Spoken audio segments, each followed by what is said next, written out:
बिस्मिल्लाहिर्रहमानिर्रहीम। अस्सलाम वालेकुम dear students, welcome to my channel. Math 641 के लेक्चर्स हमने स्टार्ट किए हैं फाइनल टर्म के। आज हम नेक्स्ट टॉपिक्स को कवर करेंगे। 65 टू 70 तक जो टॉपिक्स हैं हमारे पास उनको कवर करेंगे हम।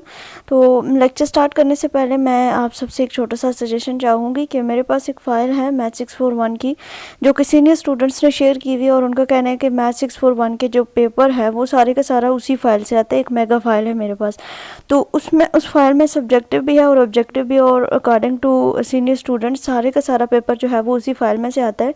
तो मैं ये आप सबसे पूछना चाह रही हूँ, क्योंकि बहुत सारी रिक्वेस्ट थी लेक्चर्स की, तो जैसा आप लोग कहेंगे ऐसे लेक्चर्स हम बना लेंगे। पूछना ये है कि आप लोग क्या कहते हैं कि जो हमारे हैंडआउट्स हैं उनमें मोस्टली सारे के सारे थ्योरम्स हैं, मतलब जो एग्जांपल्स हैं वो तो कुछ ही हैं, और थ्योरम के जो प्रूफ्स हैं उनमें से कुछ करने वाले होते हैं, कुछ नहीं करने वाले होते। तो क्या हम ऐसा कर लें कि मैथ 641 की जो ऑब्जेक्टिव की प्रिपरेशन है वो हम हैंडआउट से कर लें। जैसे जैसे ऑब्जेक्टिव बन सकता है वो सारी चीज़ें मैं आपको हैंडआउट से हाईलाइट करवा दूं, और सब्जेक्टिव के लिए जो वो फाइल है जो कि सॉल्व हुई भी है, लेकिन उसके जो क्वेश्चन है वो ज़ाहिर बात है हमें लेक्चर्स आते होंगे तो हम जो है वो उसके क्वेश्चन को कर पाएंगे। तो क्या हम जो है वो जो लेक्चर्स की प्रिपरेशन है या जो सब्जेक्टिव की हमारी प्रिपरेशन है वो हम उस फाइल से कर लें, जो एग्जांपल्स वहाँ पे सॉल्व हुई हुई हैं, जो क्वेश्चन सॉल्व हुए हैं वो सारे क्वेश्चन मैं आपको एक्सप्लेन कर दूं, तो आपकी जो फाइनल टर्म की प्रिपरेशन है वो इंशाल्लाह 100% हो जाएगी। तो आप लोगों ने लाजमी कमेंट बॉक्स में बताना है इंशाल्लाह। अगर आप लोगों ने यस कहा तो कल से ही हम उस फाइल को प्रिपेयर करना स्टार्ट कर देंगे, ताकि ईजीली जो है वो हमारे पेपर की तैयारी आसानी से टाइम के ऊपर हो सके।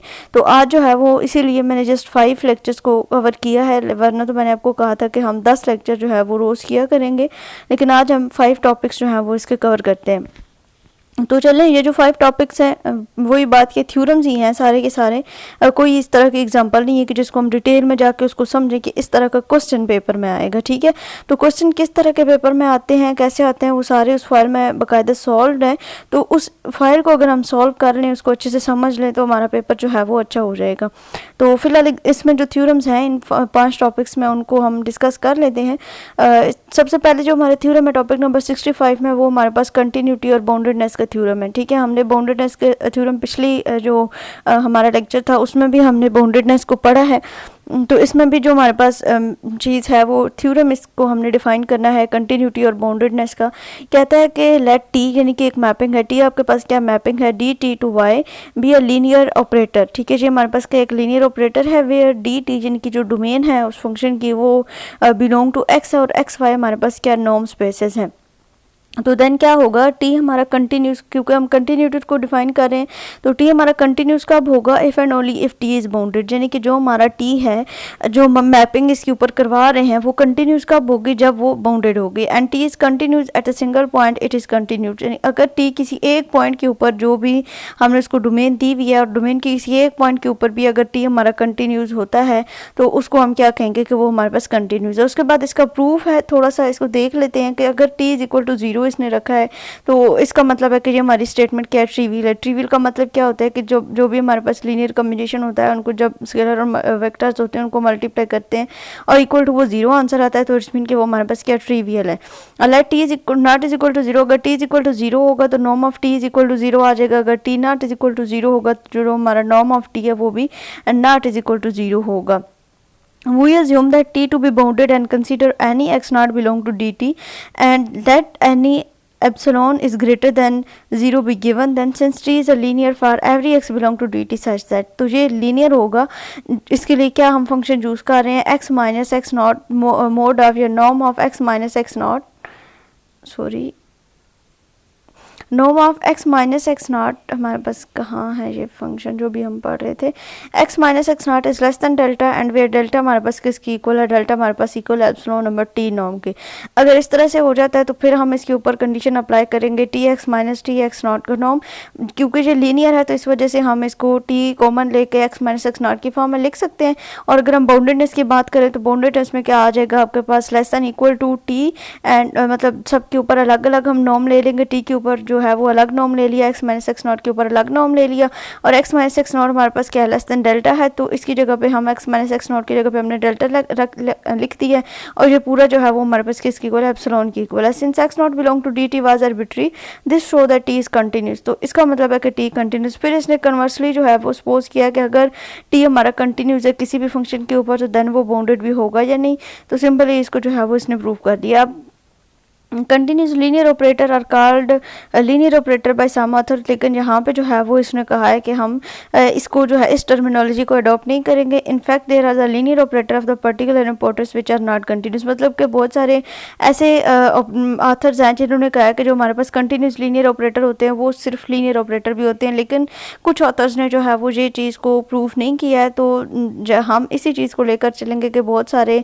ऐसे लीनियर ऑपरेटर्स होते हैं जो कि कंटिन्यूस नहीं होते हैं, ठीक है।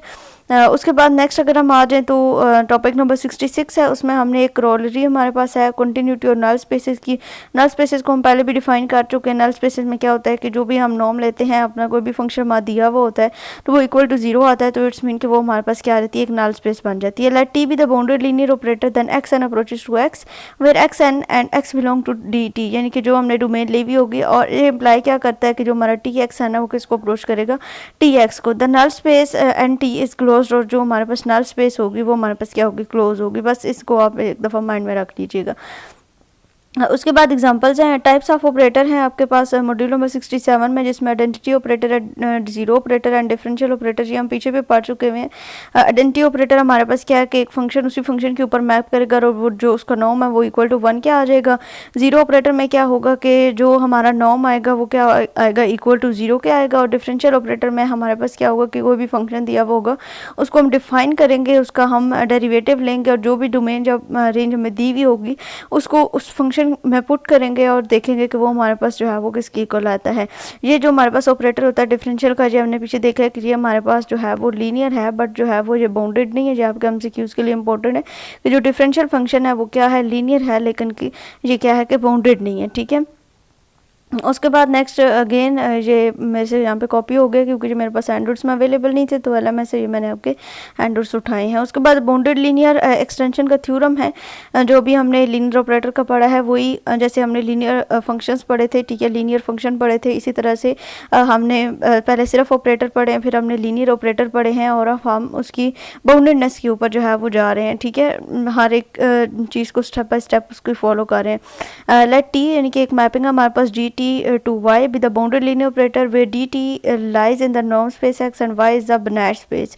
कि Banach space हमारे पास क्या होती है, कंप्लीट स्पेस होती है, ठीक है। जो मिड टर्म में हमने पढ़ा था Banach space को डिटेल से। Then t has an extension, तो t को किस तरह से फिर हम लिखते हैं, t टेल्डा में लिखते हैं, and dt approaches to y where d tilde is a bounded linear operator of the norm, ठीक है। बाउंडेडनेस को शो करवाने के लिए d टेल्डा की फॉर्म में हमने इसको लिख दिया है, और जो d टेल्डा है, norm of d tilde is equal to t के हो जाएगा।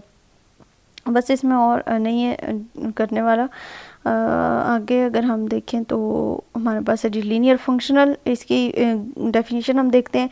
क्या functional is operator is an operator whose range lies on the real line or in the complex plane C, ठीक है। ये आपके इसकी डेफिनेशन एमसीक्यूज के लिए इंपॉर्टेंट है कि फंक्शनल कौन से ऑपरेटर हैं जिनकी रेंज जो है वो रियल लाइन और या फिर कम्प्लेक्स लाइन में आती है, उसको हम लीनियर फंक्शन कहते हैं। And functional analysis was initially the analysis of the functional, the latter appear so frequently that special notation are used to denote the function by the lower cases letter F G H and up to so on, and domain of F by D F, the range by R F and the value of F, यानी कि domain को किस तरह से लिखा जाता है D F, और रेंज को आर एफ में लिखा जाता है, और इनकी जो वैल्यू है डिफरेंट प्लेसेस के ऊपर वो पैरेंथेसिस के अंदर लिखी जाती है। फंक्शंस जो है वो हमारे पास ऑपरेटर हैं, हम डिफरेंट फंक्शंस के ऊपर जो है वो डिफरेंट मैपिंग्स करवाते हैं। कोई भी हमने मैपिंग करवानी है तो उस मैपिंग को हम क्या कहते हैं, ऑपरेटर कहते हैं।